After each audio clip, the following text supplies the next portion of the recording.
morning, everybody. Um, Today it is time for another Bible reading, and just open the app up. So it's time to shake it and see what we're going to be talking about today. Uh, where's the hole up here? So wait, okay, what's that? Nehemiah 2:6.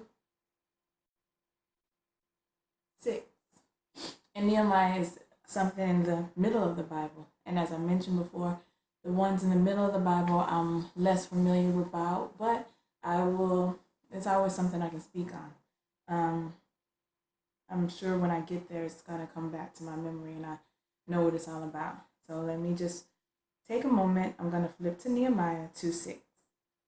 And I'm probably going to end up reading the whole chapter as I do on previous days.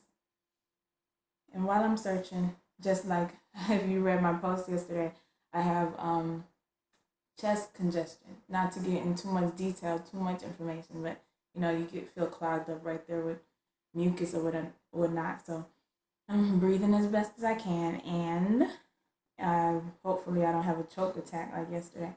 But if I do, I have I got some warm lemon juice, so that should calm my vocal glands or whatever's in there.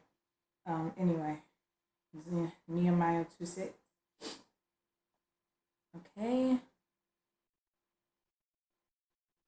And if you want to, you can pray for me. It's okay. You can say, I pray that this woman's cold will go away. And if it's a miracle, I'll tell you about it. I'll say, you know what? Your prayers work. Thank you for praying for me. But anyway, Nehemiah 2:6. Yes, Nehemiah 2. Okay, this one is 20 verses, so I'll just read. Nehemiah 2. It was the month of Nisan, in the 20th year of Artaxerxes, the king. At the hour for serving wine, I brought it in and gave it to the king. I had never been hangdog in his presence before, so he asked me, why the long face? You're not sick, are you? Or are you depressed? That made me all the more agitated. I said, long live the king, and why shouldn't I be depressed when the city where all my family is buried is in ruins, and the city gates have been reduced to cinders? The king then asked me, so what do you want? Praying under my breath to the God of heaven, I said, if it pleases the king, and if the king thinks of me well, send me to Judah, to the city where my family is buried, so that I can rebuild it. The king, with the queen sitting alongside him, said, how long will your work take, and when would you expect to return? I gave him a time, and the king gave his approval to send me. Then I said, if it pleases the king, provide me with letters to the governors across the Euphrates and authorize my travel through to Judah, and also an order to Asaph, keeper of the king's forest, to supply me with timber for the beams of the temple fortress, the wall of the city, and the house where I'll be living. The generous hand of my God was with me in this, and the king gave them to me. When I met the governors across the river, the Euphrates, I showed them the king's letter. The king even sent along a cavalry escort. When Sanballat the Horonite and Tobiah the Ammonite official heard about this, they were very upset, angry that anyone would come to look after the interests of the people of Israel. So that's nothing. Every part of the Bible is important, but that has nothing of a deep importance. But we can still find something to discuss about it. The specific chapter that I pulled up has this verse. The king, with the queen sitting alongside him, said, how long will your work take, and when would you expect to return? From that, I can't think of anything particular. But for the whole chapter, I can say that when God blesses you, that no one can stop you. Pretty much, this is a man who seems like a time where Israel has been carried to another country as prisoner, and this is one of the slaves that they've gotten, and he's become a servant of the king there, and he's been sad and depressed because he misses his family, and he's mad that he got taken here in the first place. So he comes to the king, and the king has always seen him, but he's always been happy. But this day, he looks pretty sad when he's serving the king. So the king is a caring. So God's placed it in the king's heart to be caring, to ask him, because back then, pretty much what king would care about a slave that they brought from another country? Nobody cares about that. They're like, you're my slave, just get to slaving for me. This Who cares about your feelings? But in this case, the king had a heart for him and said, why are you looking sad? What are you, sick or something? Are you depressed?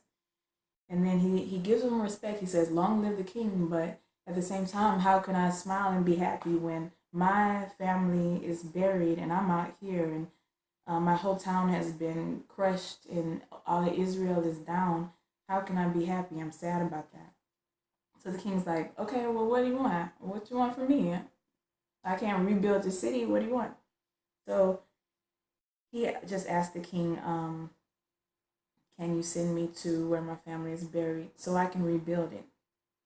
And the king, in chapter 6, the verse that I pulled up, he just asked him, long will your work take, and when would you expect to return? So let me think a minute if I can get any inspiration out of that. How long will it take, and when will you return? Let's just say, because a lot of times in the Bible, Jesus compared God's kingdom to a regular king on earth, so you can get a good depiction of how rulership goes. So if we compare this king to God, you can imagine, we can say that he is asking us, when do we expect to return to him? That's something we can talk about. You can imagine God would have the same feelings. If we're walking around just like Nehemiah, I guess that's his name, because we're in the book of Nehemiah, but I can't recall the whole chapter right now. But you can imagine whoever this servant is who's been carried away from his country, just imagine that we are, as a people, are separated from God. And we're walking in the world, and some things might bring us joy. We might be happy one day, but it comes that day where you have to sit and think, something is in my life is missing. What is missing? I feel so depressed. And you're walking around and you're sad. You might not even know yourself why, but your soul knows why, because it misses God. It's not serving God. It's not connected with God. We were separated in the beginning from him. As at birth, we were separated because of sin.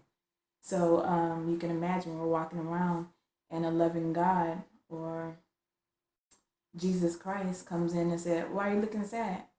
And you might be able to reveal the answer to him if you've thought about why are you really sad inside. Or you might not even know. You might say, Christ, I don't know why I'm sad. Or you might say, Christ, I'm tired in this world. It's too much. Every time I open my eyes, there's destruction going on. It's always some kind of problem. It's just depressing.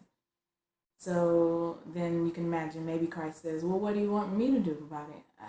I've already died for you. What do you want me to do about it? And then you say, well, send me to the place where I want to be comforted. Send me back to where I feel loved.